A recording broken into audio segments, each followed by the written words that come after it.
I'm Paranormal Pete, and I'm on a journey to seek answers to the questions that have crossed all of our minds. What happens to us when we die? Is there an afterlife? I'm a regular guy who discovered the gift of psychic mediumship in my 30s. My passion for history and the unknown have put me right here, right now. My mantra for anything paranormal is, we don't know much and anything is possible. Join me as we find our way through the stories, evidence, and experiences of the paranormal and beyond in search of answers, even if that leads to more questions. Are you with me?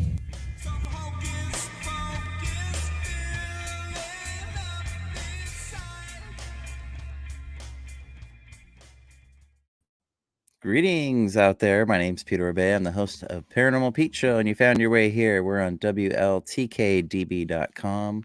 It's right up behind me here. You can see it a little better now. Right there, WLTK-DB.com. And we're on all the socials under that handle as well, so check it out. And wherever you're watching from or listening from tonight, you can comment, and we'll be sure and put that up on the screen as the conversation allows. And we're always welcome questions on this show, and hope that we always have answers, but I know I do my best, and our guests do too, so feel free to join the conversation. I want to thank Todd Bates, station manager, host of Haunted Voices. He's always on the ones and twos, making this whole ship run here, and also a good friend of mine and producer of the show, Michael Beers, as well. Thanks for all that you guys do to make the show happen in the station. If you like this show, you're going to like the other shows on the station. There's 22 shows on the station now. So everything from cryptids to metaphysical to true crime, we've got it, and a lot of awesome shows. And if you're on the go like me all the time, it's good to download our station app. Just go wherever you get your apps from and search WLTK-DB. You can catch live shows. You can catch past shows as well. And you can do a lot through the app. And I use it to listen to shows as well. So I know it works. So go download the app, WLTK-DB, at your app Play Store. If you like the intro music, that's my band Steady Rock Cosmonaut. That song's called Magic off her first album. And we just played an awesome show this last Friday down in Bremerton. It was a lot of fun. We had a smoke machine and had fun with that on stage, and it was a good time. We played with Get Your Ass to Mars, so great band there. And so if you like to support local music or just love music in general, check out steadyrockcosmonaut.com and you'll find us. Also, you want to, if you love the station so much, you want to support it and show the world, hit up our station store and get the new line of merch coming out. There's hoodies, yoga mats, like everything you can think of. It's pretty cool. So go check out the station shop on the station website. Next week, got a very special guest, and I just mentioned him, Todd Bates, host of Haunted Voices. He has a new book out, and it's called The Haunted Voice, and it's his story through the paranormal, and I think beyond even too. I can't wait to get my copy. So we're going to have Todd on next week on Tuesday to talk about his new book and some of his experiences. And I think we're going to be playing some audio as well. So I'm really looking forward to that. And Wendy Schindler checking in. Hey, Mystic Moon Cafe Radio. Hey, Wendy, thanks for watching. And then the week after that, I have fellow host on WLTK-DB of the Psychic Hour, Kelly Brickle, coming on, and we're going to talk about numerology and mediumship. So that's going to be a really fun conversation. And then on December 6th, I've got Debbie Romero, host of Transcend with Debbie, coming on the show. She's great to talk to. I went on her show and we had such a fun conversation. So I'm looking forward to having her on the show here.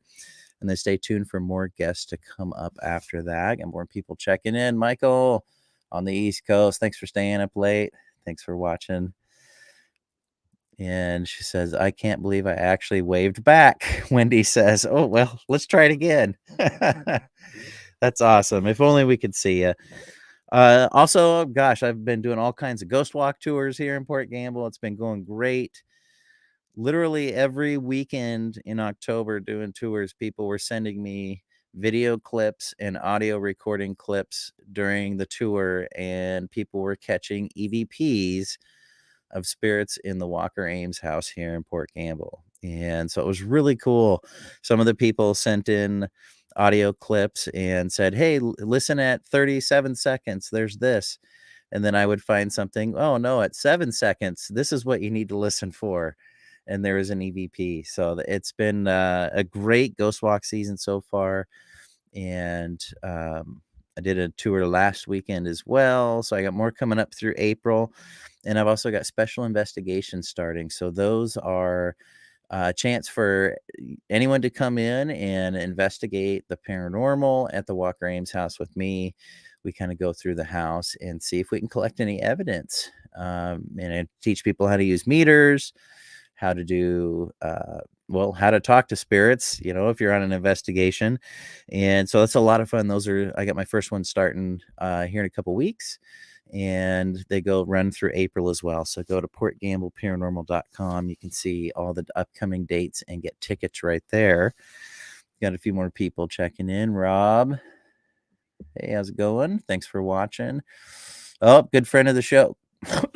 Corey, how's it going? A little under the weather, guys, but hopefully getting better. But Corey, how's it going? Hope everything's real squatchy over there for you. And Mary as well. I know you're coming to the Ghost Conference this weekend. Hi, Mary. Thanks for watching. That brings me to the Port Gamble Ghost Conference coming up. Excuse me. If I can get the frogs out of my throat here. It's the 13th annual, and it's this weekend, 11th through the 13th, at the haunted historic Port Gamble Theater. And man, we've got a cool lineup for you guys this year, and an awesome slate of classes.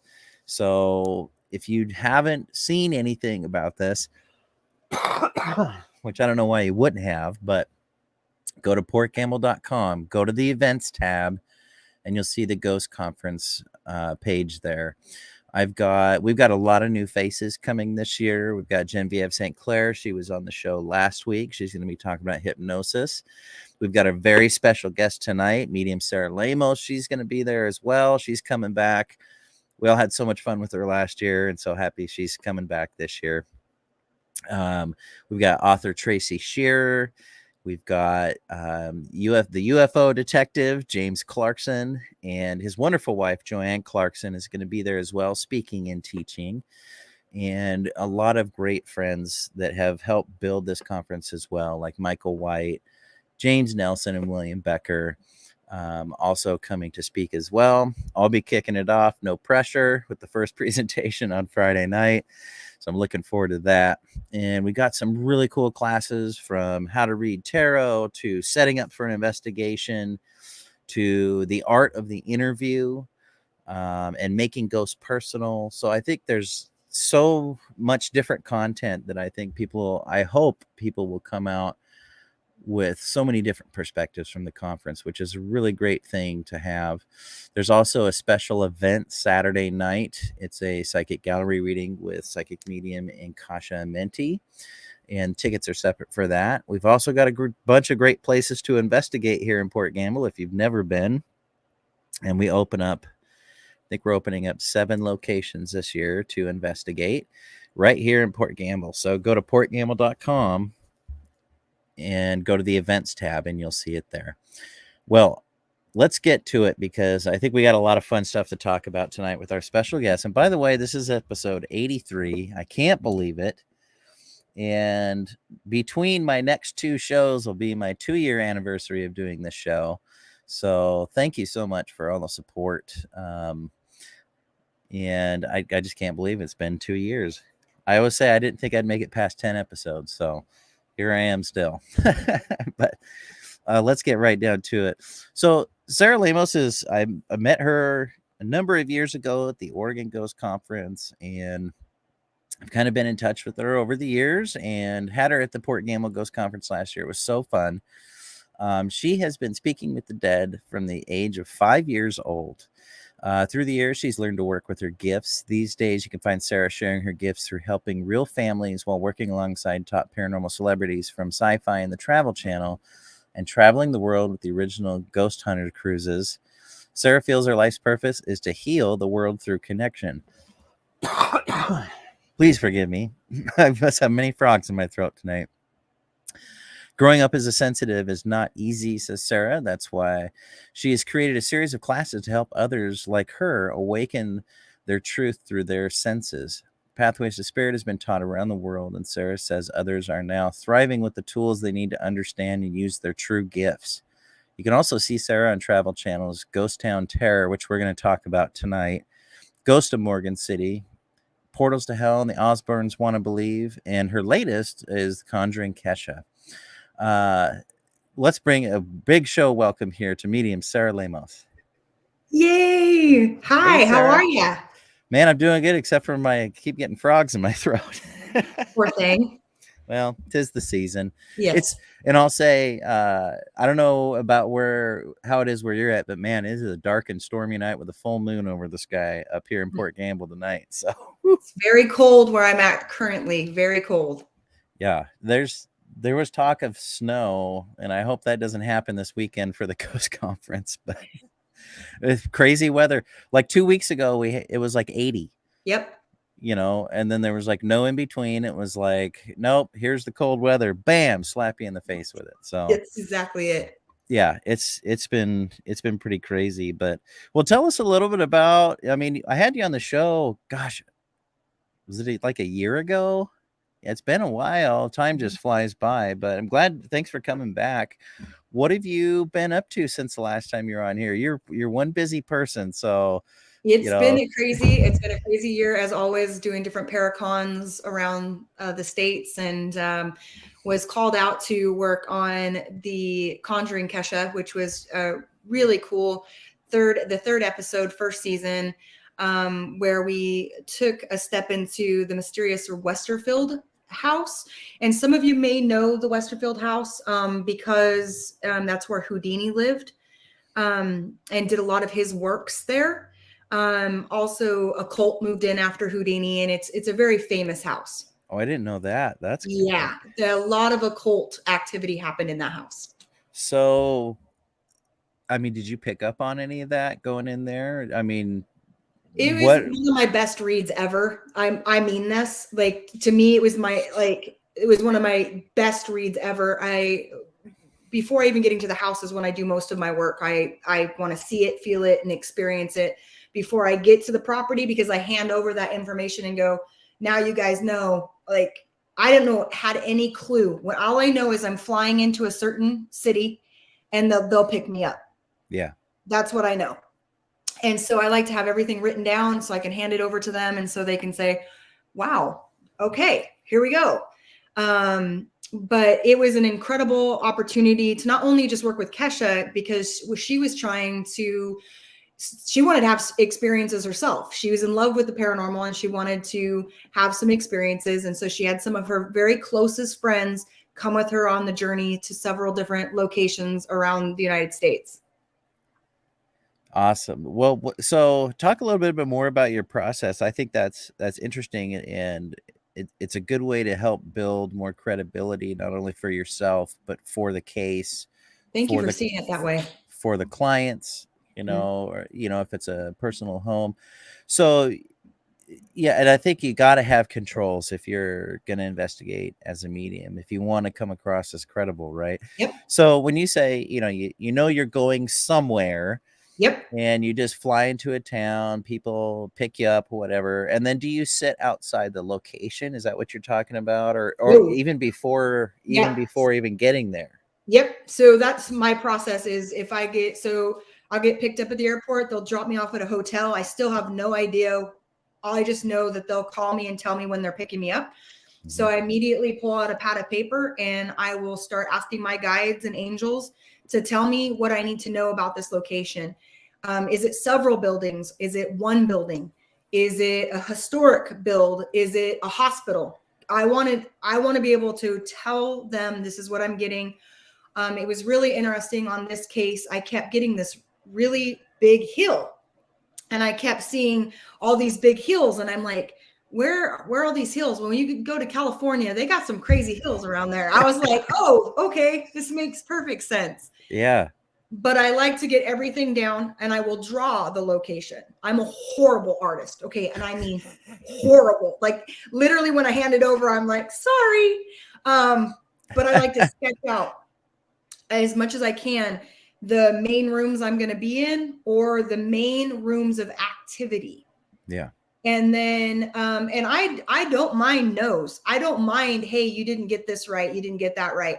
Because I'm always growing and stretching as a medium. And so a lot of times, you know, I get, oh, good job, Sarah, way to go. And I wait for the, well, you know, that was kind of close. And I'm like, aha, that's where I need to grow. So for me, it's going to these different projects is like running a marathon. Because you work in a whole different way than you normally would when you do normal investigations, in a sense, because I can't just tell you what I'm thinking because someone else is talking. So my guides will give me information and I want to say it. I want to just, before I lose it, you know, because when we get information, it's because we're seeing something really fast. And so I need to get it out. You know exactly what I'm talking about. Like, you try to get it out and you're like, okay. And it's my turn. And I'm like, blah, blah, blah, you know? Yeah. But yeah, so it's really interesting going to these different locations and being able to literally say, I've been where Harry Houdini, like for me, that was a wow. Like I was in Harry Houdini's house. Yeah. That's so cool. So when you're, you know, I do understand everything goes so fast and just say that's why you're a bad artist, because you're trying to draw it so fast. Great idea. Okay. That's all you need to say. Yes. But is there ways, like, you know, you mentioned your guides or angels that, you know, that they're starting to give you information about a location. Are there certain ones that you work with that you can say, hey, slow it down? Or is it just always fast? Like, how does that work for you? So I can say, slow it down. I can be like, hey guys, can you slow it down? And they're like, no, you know how to do this. This is how it's going to happen. And it's like, but I can't control the conversation. So that's why I also like to get a lot of it down on paper beforehand. So I can just be like, and you know, here it is. Here's what I got, you know, and that way I'm not holding my breath the whole time. Have you noticed that, I think it's great that you kind of embrace those times where someone's like, you really didn't get it. Yeah. You know, this wasn't quite right. And that, so when you do get something like that, do you already kind of know, like, you know, I felt weird on this one thing. Like, have you identified how it feels different for you? Like when you get something and it's totally validated, and when you get something that's like, maybe a little bit of validation, is there a pretty good difference in the way things feel? Have you identified that? I have. I think that's a beautiful question, because for me, it's almost like the very last sip of a Pepsi, you know, when you just have a little at the end and you're like, it's the best way to explain it. When you're like, just as the energy is leaving, right? Because you can only hold that for a certain amount of time. I can't hold it for forever. It doesn't work that way. So it's like, oh, the last sip of the Pepsi, the last sip of the Coke, you know, it's like, oh, I think maybe what they meant, you know, and someone will be like, oh, you're close, but it was the father. And I was like, you know, and I have learned that it's like, but I still share it, you know, that's the weird thing is, even though I'm like, it's because it was gifted to me, because my guides and angels were trying to finish the conversation. Mm-hmm. I still like to honor it, even if I'm wrong. Just honor what was gifted to me. Yeah. And I think that's all, you know, we as mediums can do. And because it's a challenge, I think, getting through as you grow as a medium, as you spend more time, and the more you do it, the less you want to interpret things, and the more that you're just like, bleh, whatever you see, you just have to, even if it's totally weird, it doesn't make sense to you. Exactly. And so it's all part of that growing process. And I think that, you know, there's a lot of mediums out there that I think, you know, I don't know any, but I've heard of them and heard of you know, where they're an expert of their craft. They're, you know, I think that you maybe could achieve a level of mastery with it, but I think we always got to be learning. And so So do I. if you can take those things where you're not right and you just have your ego out of it, then you're going to grow, you'll grow faster, right? I mean, just taking that ego out of it. How, you know, was that ever a challenge for you coming up as a medium, growing up? You know, did you kind of go through, well, this doesn't make sense, so I'm going to say it's this, and then you find out you're wrong and you should have gone with whatever, you know? Did you kind of grow through some of those things? You know, one in the very beginning when I started doing readings, I did readings for friends, and I called a friend up and I said, "Can I read for you?" And she's like, "Absolutely." And her grandfather came through, and her grandfather gave me a candy cane, and I was like, "What?" I took the candy cane. I was like, her grandfather on the other side, and then he showed me reindeer, and I'm like, "Dude, if you are trying to get me to say that you are Santa Claus, it is not happening." And so he all of a sudden just pops up and he's got rosy red cheeks. And I'm like, what did I say? Like, I'm literally having this argument while trying to be professional. And I'm like, he's like, again, want a present? And I'm like, for everything I was saying, she's like, oh, that kind of makes sense. That kind of makes sense. And finally I said, your grandfather is Santa Claus. And she's just burst into tears and she's sobbing. And she said, he was. And I said, no, what? And she's like, yes, for the Dornvickers Children's Hospital for 20 plus years, he was Santa Claus. But I was not, it was not coming. I was not going to, I was like, no, okay, I'm going to get this totally wrong. So I think you learn to honor and say what you get. Yeah. And, you know, I think for me, you know, that was ego. I was like, no, I can't be wrong. Yeah. And now I think I'm to the place where I'm just going to say what I get. And, Yeah. you know, if it fits, it fits. If it don't, it don't. Yeah. No, and it's only natural for us humans to have an ego, but we Yeah. got to learn to kind of set that on the side. And I like that, you know, you say you choose to honor what Yes. you're getting. That's a good way to think about it. I didn't really think about it that way. And it gives you kind of a different taste of it all. Yep. You know, yeah, that's really cool. Well, you know, we're talking about investigating as a medium a little bit ago. Yes. So let's get more into that, because you're going to be presenting about that at the Port Gamble Ghost Conference this Saturday. And, you know, I kind of wanted to couple that with Ghost Town Terror and investigating as a museum. And folks, if you haven't seen this show, you got to check it out, because there are times where I was on the edge of my seat. Like, oh God, what's going to happen? So for those who haven't seen it, tell us a little bit about the context of the show, and then let's get into it. So there's a family who lived in Seattle, Washington, who had a calling to purchase a ghost town in Montana, Butte, Montana, or actually it's Anaconda.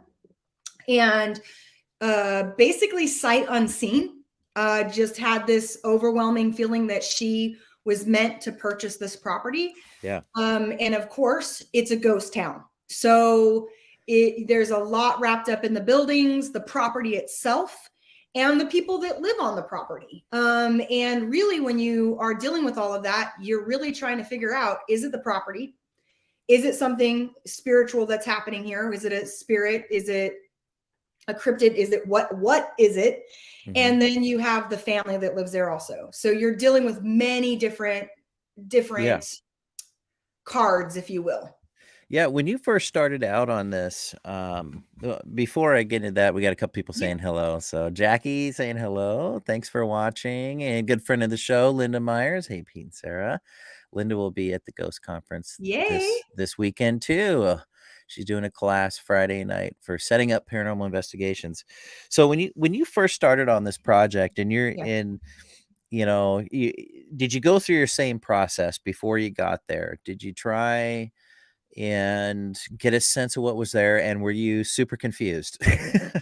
I was beyond confused. I was driving out to the property. I had the day before, I had drawn a map, literally a map to the property itself, and I was very close on the map. Nice. But before I drove onto the property, I was drawing all these different houses and I'm like, we're in freaking Anaconda. How many buildings can be on one property? So I'm like, this can't be right. That's when I worried. I was like, I'm drawing all these properties. I'm drawing this pit. There's some sort of pit on the property. What is going on here? You picked up that pit too? Did. Oh, Yep. And how the energy ran through the town and everything. And I remember just thinking, this is a lot. Like, I remember going, uh-oh, this is a lot. This isn't a little. This isn't one or two. There's something going on here.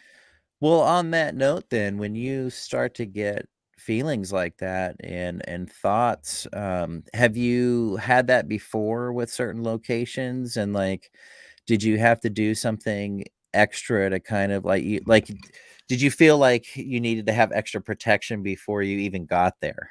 Well, I wish I would have thought of that. To be honest with you, on the way out, I did what I do. I'm at the hotel. I draw up this thing. Yeah. I'm driving. I'm taking note in my head. I get there. I scribble everything down before I even enter the property itself. Okay. I wish I would have. I'm not going to lie to you. I wish I would have protected myself more. Okay. Well, yes, it's all about learning, right? Oh, boy, that was a learning curve. Yes. Yeah. Yeah, I mean, I learned once, don't ever go investigate by yourself. I learned that one. That was a learning experience. So in retrospect now, when you start to get this doesn't make sense. There's two, you might approach it a little differently, right? Oh, without a doubt, I learned a lesson. Yes. So, I mean, when you first got there, you've done your map, you've got all these feelings. And once you meet the family there, I mean, what was your first impression of what was going on there? Because for me, like at the start of it, I was like, oh, it's something with the family. I think it's something with the family that has possibly awakened other things that have just been kind of there. That have been there before. But what was your kind of initial impression after you met the family and saw the town physically in person? When we first came out, it was daylight. And I mean this, it's completely different during the day than it is at night. That is not a joke. Like, I mean that. Like, so first time I meet the family, it's during the day out on the property. I'm like, this is a great property. Like, scared me a little bit, but hey, look, this is really cool buildings. Pit of despair. Yeah. Yeah. And then I met the family and went, oh, you guys are sensitives. Like, you guys are gifted. Yeah. Oh, okay. The mom, she was very gifted. Karen is very gifted. Her daughter, also very gifted. And I was like, oh, you guys are just you're lighting this place up. I've definitely stuff going on here, but you guys are shining that light and they know exactly where to go. Excuse me. Yeah. So that's interesting too. Yeah. You get the impression that they're like very intuitive and in tune with things, but it's that, I guess if I were to describe from my own experience, it's like wondering what the heck is going on. You think it's your imagination, but they seem like they knew they were, but not really. Like it was not really something in the forethought for them. By the end of the show, did they? I mean, how did they? You see how they react to everything going on throughout the show. Right. But did they embrace their gifts more after the show? Like, have they tried to work on themselves more in that respect, to maybe help all the activity? Yeah. So we stay in contact via Instagram. And so, I'm always checking on the property, checking on them, whatever. If they need me, they can throw me a message. But in the end, it was like, let me teach you some, how to cleanse a space. Let me, if you're going to stay wide open, and which is just how we are as psychic mediums, then here's a few tricks of the trade. So that's some stuff towards you watch that in the last episode where she's learning to smudge and those type of things. Okay. So they were receptive to it. Oh, yes. Yes. I would think, you know, the majority of people probably after experiencing all that would be like, nope, I want nothing to do with it. I want, you know, get me as far away from it as you can. So that's great to know that they kind of embrace that and that you were able to help them out with stuff. We're going to take a quick station break. When we come back, let's talk about a couple of things that you told them to do to kind of help them out. And then some of your experiences investigating that property. And then I want to talk about what's coming up at the Ghost Conference and what you've got going on there. So we're taking a quick station break here. I'm your host, Peter Orbea of the Paranormal Pete Show, with very special guest and good friend of the show, medium Sarah Lemos. We're going to be coming right back to you here in about a minute. So hang on.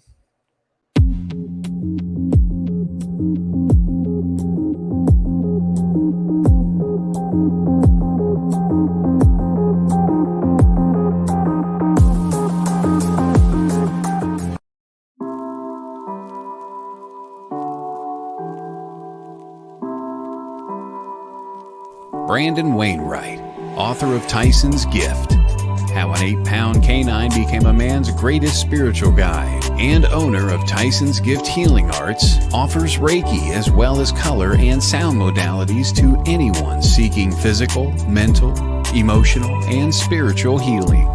While color and sound healing, a technique that brings balance and health to one's chakras and body, must be provided in person. Reiki, a Japanese form of energy healing, can be given in person or equally effectively from a distance. For more information or to make an appointment for a session, please visit TysonsGiftHealing.com. That's TysonsGiftHealing.com.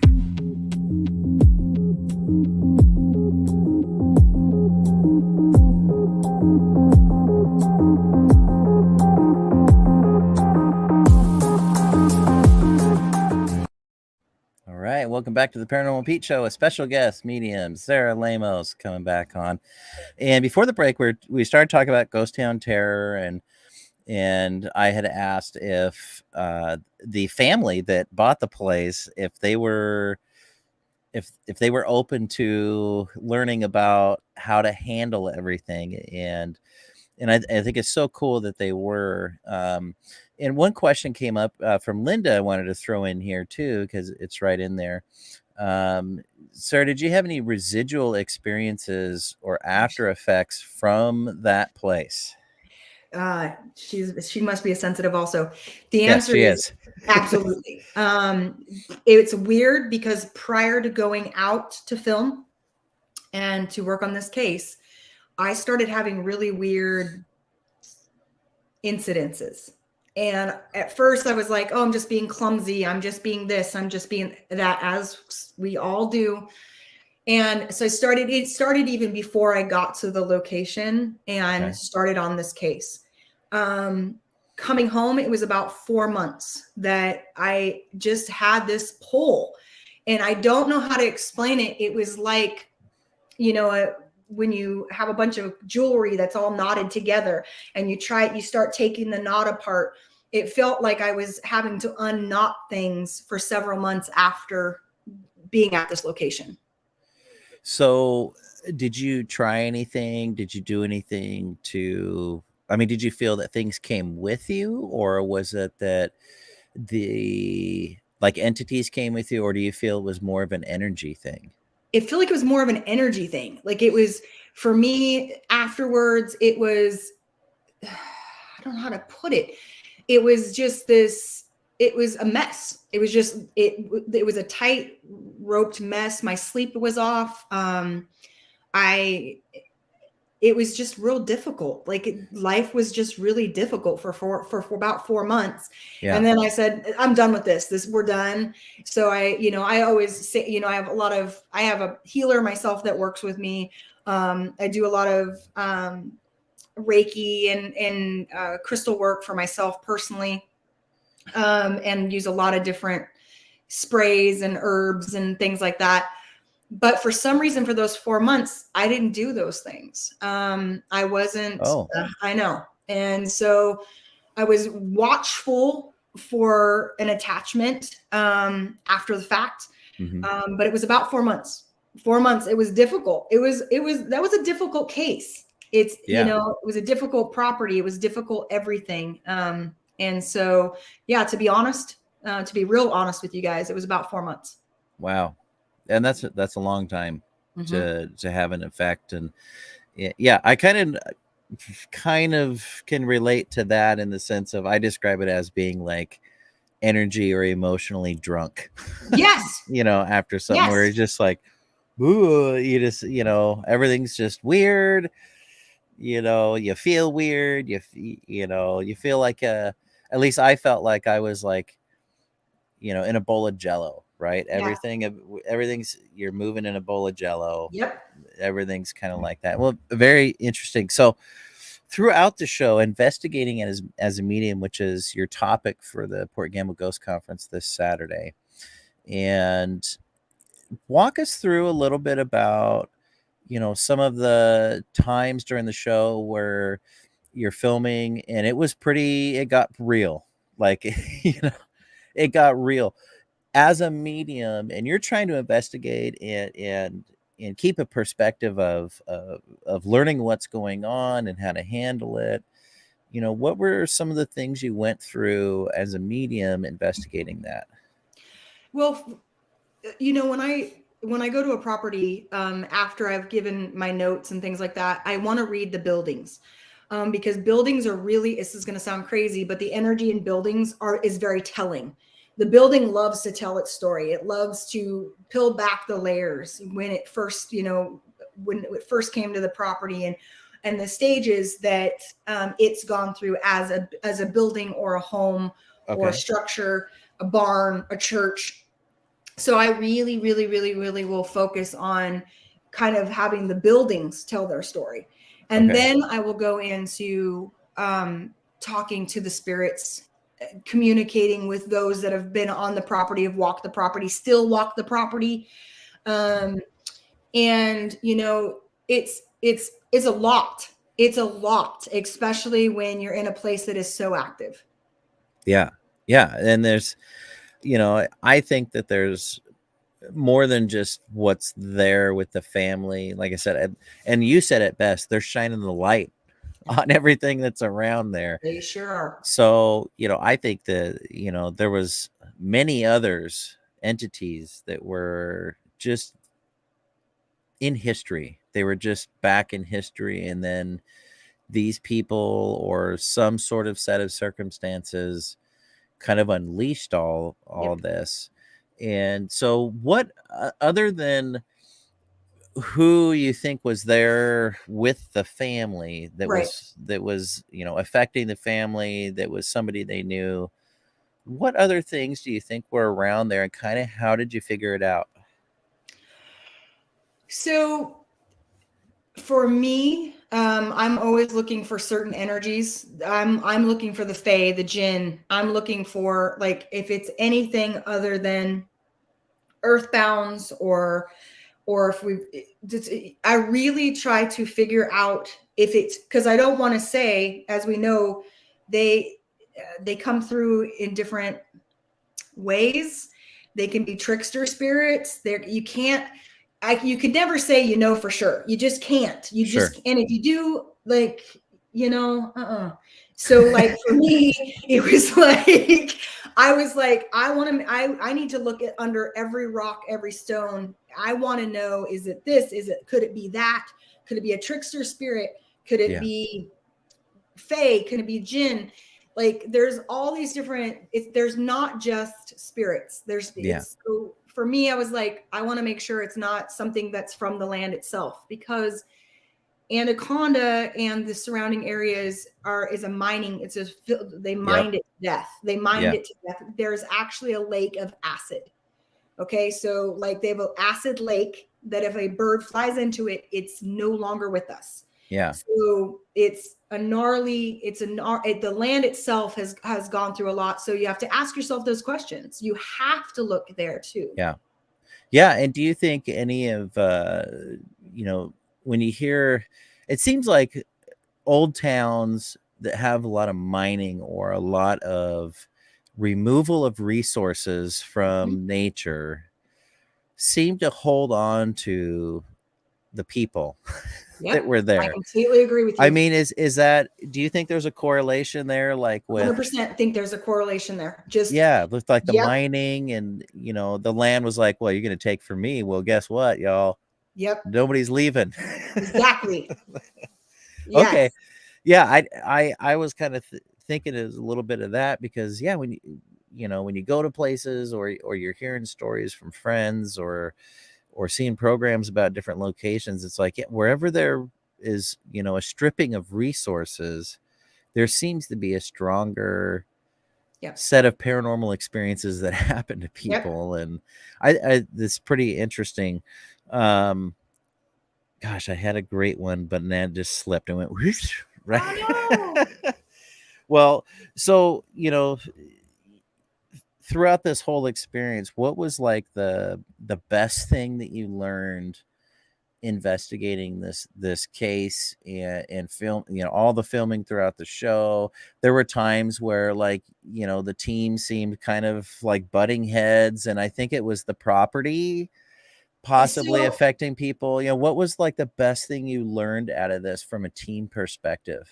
From a team perspective is that you don't, and this is, you don't always have the same idea. You're not always going to agree. Like, and necessarily you shouldn't, because you're all coming at it with your own gifts and skills from the years that you have experience of.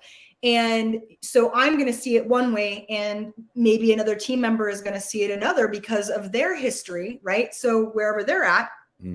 And for me, it's like, that was the best part is bumping heads and going, wait, no, I disagree with you. Well, I disagree with you. And it's like, sweet, because now you're stretching me as a human, because now I'm going to learn and see what you're saying. And I'm going to try to figure it out and see if I can even see it through your eyes. Yeah. So for me is that you don't always have to agree, because you don't always agree. You're not going to always find this, feel like you're looking at the same thing. And I think also I wouldn't want to be on a team that we all just went, like, yep, we all agree. It's like, no, I want to be pushed, and I want to support my team, absolutely support my team, because, and know that everybody has the right to their own thought. Yeah. I maybe completely disagree, but that doesn't mean that they don't have the right to tell their story, their piece. Yeah. And, and stand in their truth. Yeah. A great way to put it. And I agree with you 100%. There were some times on this show, and by the way, check it out. It's on the Travel Channel, Ghost Town Terror. Just some of the looks on your guys' faces, like were like, what, and at any time in there, were you thinking, I need to get out of here? Yeah, there's there's one time actually I ran out of a building. I ran out of a building. There was a scene where you saw me like run away. Cause I was like, I'm done. Get me out of this. Like, they're like, and we're just going to go in this room now. And I'm like, no, Sarah's done. Like, they're like, let's just go over here and try it. And I'm like, I'm out of here right now. I literally ran out of the building, ran as fast as I could to the bathroom, puked. It was so emotional. I was like, blah. It was like, because I was just so overwhelmed and was like, nope, we need to be done in here. Like, I'm done in the log cabin. Sarah is done in the log cabin. And then you just run when you can. Just get out when you can. I was wondering, there's some times where you guys look like, I've felt on investigations, like inside you're saying like, oh shit. Yep. Exactly. What did I get into here? Yep. Well, you handled it very well. So good job. Good job on that. And now I want to talk about the class that you're giving at the conference, the Pathways of Spirit. It's something you've taught all over the world. And folks, if you want to learn more or see the classes and register, I just put up in the comments there Sarah's website, mediumsarahlemos.com. Yep. And so tell us just a little bit about the class, and then I want to ask you about one of your other classes that you have coming up through your website. So tell us a little bit about Pathways to Spirit. So the class that I teach with Pathways to Spirit is to really help people find out what clair they work with the best, the primary and secondary clairs, looking at knowing, seeing, feeling, and hearing. We do kind of talk about tasting and smelling, because some people can actually do readings just by taste or by smell. But it really allows people to go, wait a second. Oh yeah, when I was a kid, I did this. And I remember being able to do that. So I really work people through a test that asks a lot of different questions, so where they can get an idea. And then I walk people through what it's like to be a seer, a feeler, a hearer, or a knower, and how they can build their gifts, strengthen those muscles, and to be able to use that. Not just to give readings. That's not why I'm training people, but to really get the answers that they've been searching for. We pray, we hope, we give out energy, we ask universe, please, please, please show me. And then yet we don't gather the skills to see the message. And so my class is really about opening yourself up, honoring who you are, and then working with your gifts to really receive connective information from the other side, or be it from the universe. Yeah, that's great. So, and that's taking place at the Port Gamble Ghost Conference this Saturday afternoon. And again, go to portgamble.com, go to the events tab, and you can see where to get tickets there.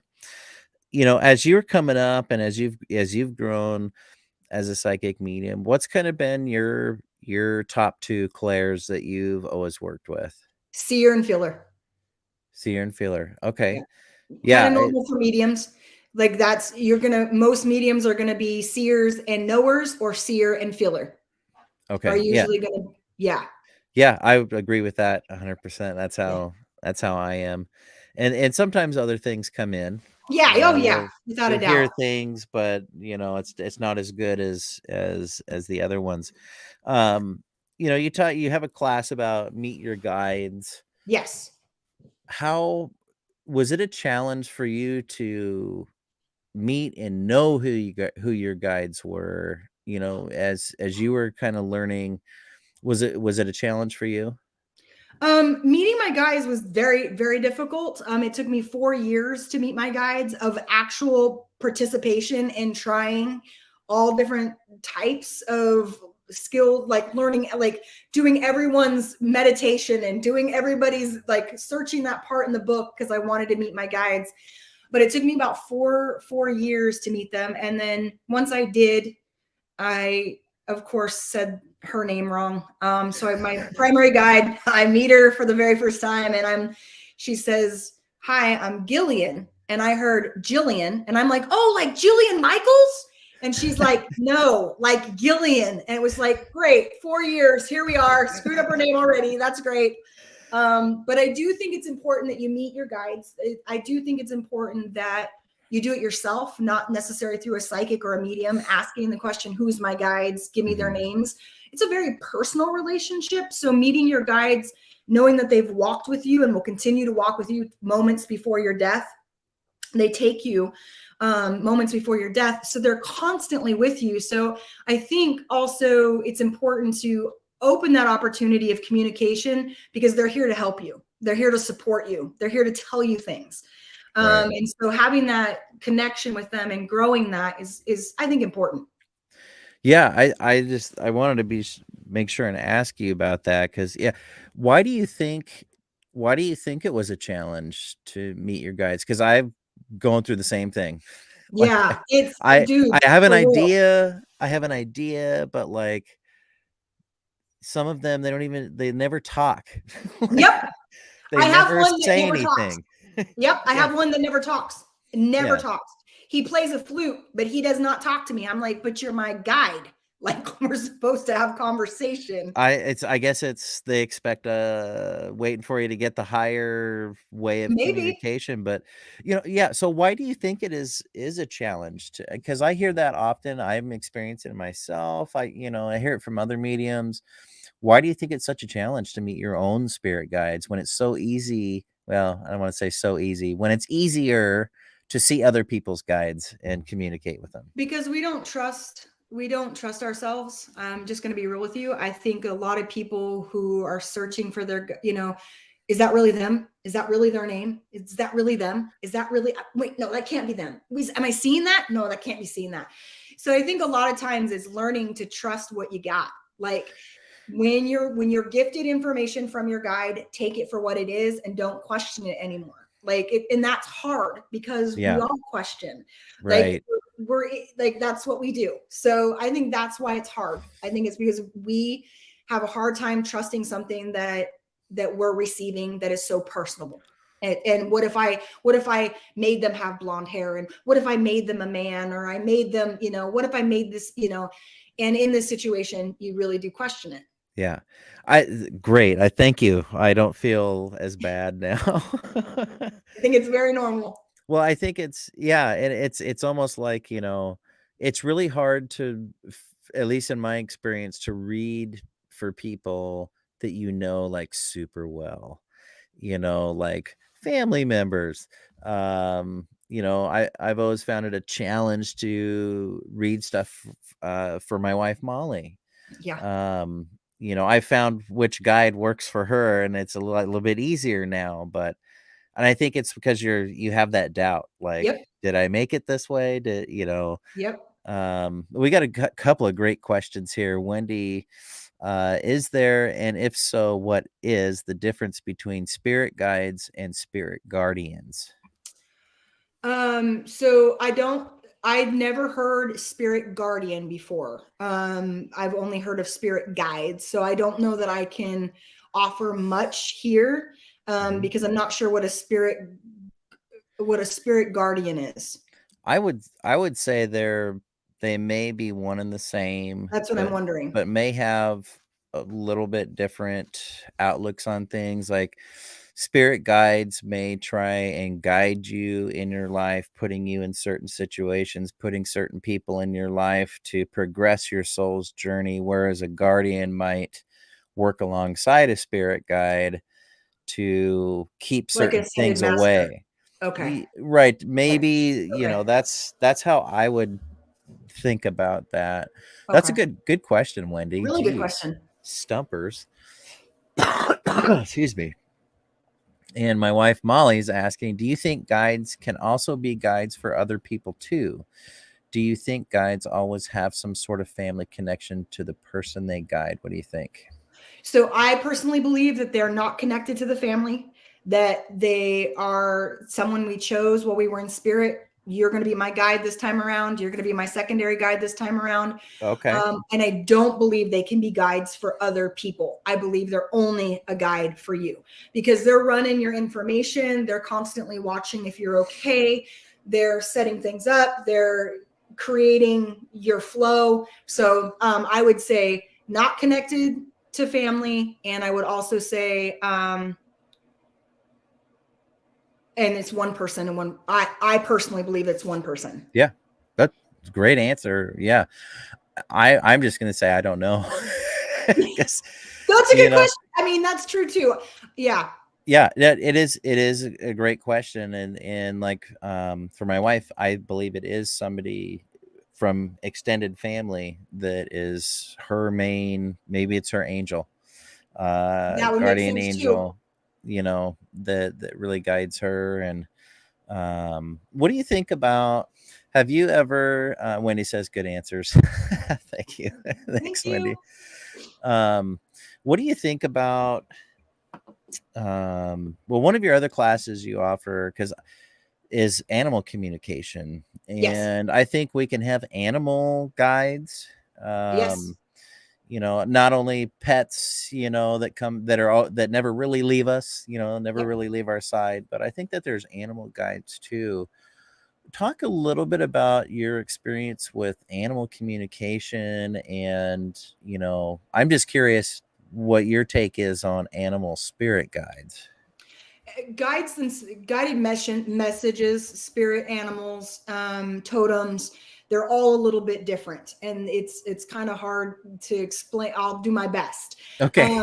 But so when we have a spirit message is when we see an animal over and over again, and we're supposed to take on the message. We're supposed to Google it or sit with it. What does a deer mean to you? Why did you almost hit a deer? Okay. And then you got to work and there was a deer out in front of your office, and you went inside and this lady's wearing a deer t-shirt. You're like, okay, at this point, I need to pay attention to the message from the deer. And so we receive messages, I believe, and I believe firmly of this, that we receive a lot of messages that aren't necessarily received, but gifted from animal guide messages. Okay. No, that makes sense. Good. Is a good way to put it. So it's kind of like, what does a deer stand for? What is the symbolism of a deer? So if you keep seeing it in your mind, there's a deer on the side of the road. Like you said, you get to work and somebody's wearing a deer shirt. Exactly. So that's the type of message that could be interpreted is what they stand for, like an eagle or a bear or or a frog or dragonflies or what have you. It's just whatever's being put in your path over and over again. Yeah. You might be missing a message. Okay. No, that's a great way to put it. Do you have any good pet stories, like where you've done a reading for somebody and then their pet comes through? Can you share one of those? Yes. So the very beginning, I'm giving readings, never spoken to an animal on the other side. This nice lady comes in. She was a younger gal, and standing behind her was a 2-year-old little boy. And I went, oh, okay. It's going to be a hard read. It's going to be a hard read. And so she sits down and I said, all right, so you have a young boy with you, a energy of a boy, young. Does this make sense? Yes, that's why I'm here. The little boy goes to run and jump on her and turns into a dog and lands on her. So I immediately was like, no, I don't know how to do this. Like, no, like immediately panicked.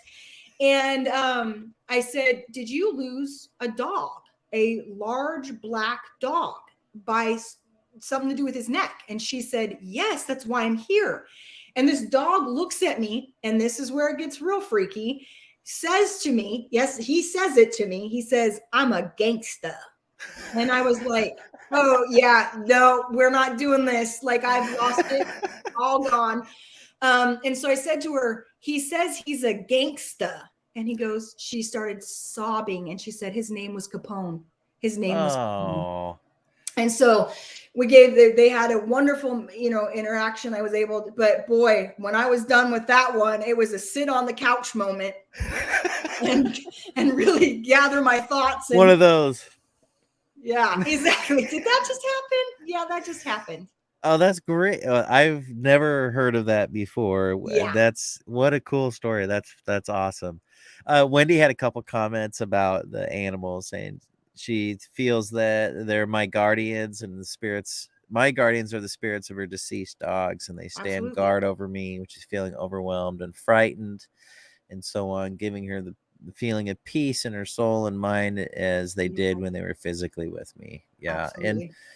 And pets, that we have, furry family members, however you want to call them, they're just there. They love us so much as we love them, and they really never leave. Nope. We lost our dog last year. I'm sorry. Last summer. Oh, thank you. And he was 14, and he's like the coolest dog I've ever had. And I still hear him every once in a while. I'll hear a collar, a little clinking, or I thought I saw him recently. Like, I looked over where his bed was, and I thought I saw him peeking around the corner at me. So and everybody out there, that's everybody who's had pets has lost pets, and it's not an easy thing to go through. It sucks.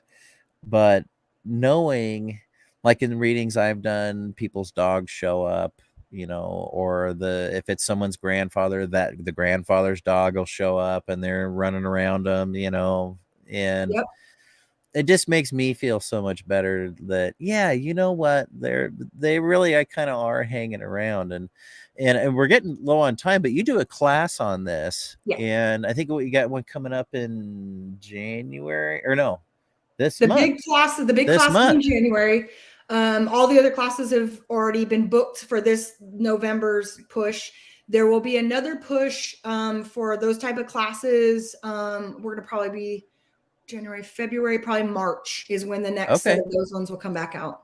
Yeah. So everybody, you want to go to mediumsarahlemos.com so you can keep up to date with upcoming classes. Thank you so much for sharing all that you did and admitting that, yes, you were scared as hell at one point at Ghost Town Terror. You guys all handled it very well. But I know inside your heads, you're probably freaking the F out. That is correct. But really appreciate you sharing everything you did. And if you want to see Sarah in person, she'll be at the Port Gamble Ghost Conference this weekend. She's doing a presentation at 1:00 and is doing a class at 4:00. So on Saturday afternoon.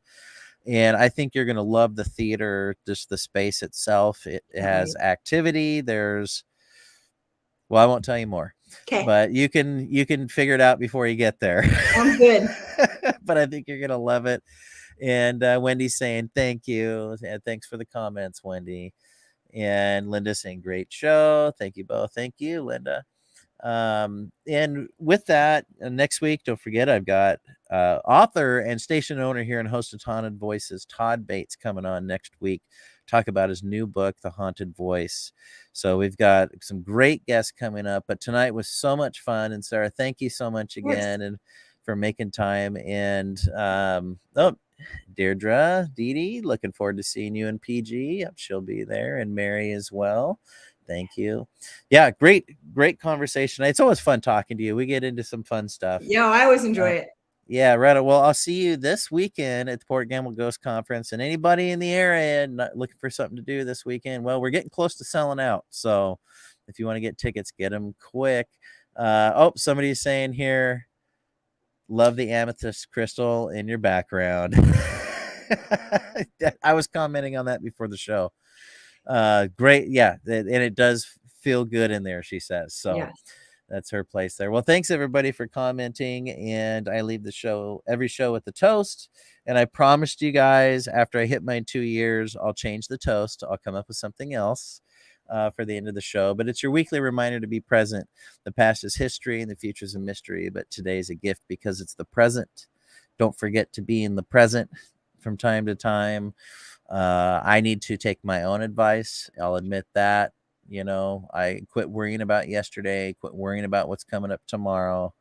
Live in the now as much as you can. Of course, we need to plan and look ahead and remember our history, but at the same time, we don't want to miss what's going on right now. So everyone out there, take some time each day, each week, whatever you can manage, be there with the people you're with, be in those conversations, be there present, and wishing you all a good week here on the Paranormal Pete Show with special guest, medium Sarah Lemos.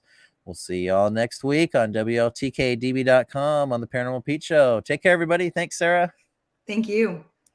The truth is here and now on WLTK-DB Talk Radio at WLTK-DB.com.